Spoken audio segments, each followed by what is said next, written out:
Nadakpan sa mga tropa sa Turil Police Station Drug Enforcement Unit ang 39 anyos nga si Renante Cabello Obgaya, usa ka pintor residente sa Santa Cruz, Barangay Leon Garcia, Davao City kaganyang kaadlawon. Balor 10,000 pesos sa gituohang shabu ang nasignit sa mga pulis sa suspect kung diin gihimo ang operasyon sa Purok 19, Barangay Lubugan, Turil.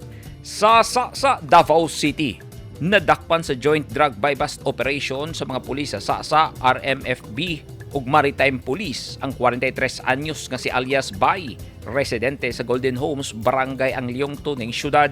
Ang suspect na maligya og illegal nga droga sa pusher buyer nga pulis. Sa Digos City, Davao del Sur, sikop sa gilusad nga anti-illegal drug operation sa mga pulis ang upat ka mga tigpayhot og illegal nga droga sa Purok Alum, Barangay Zone 1, Digos City. Ang mga suspect gipangila nga sila Jasper Joseph Kayanan, Fredelin Kayanan, Rapunzel Mayaraj Mosquito ug Abdul Malik sa Kampong. Tanan-tanang nasignit ug napalit sa mga otoridad nga gituohang shabu adunay street value nga 165,000 pesos.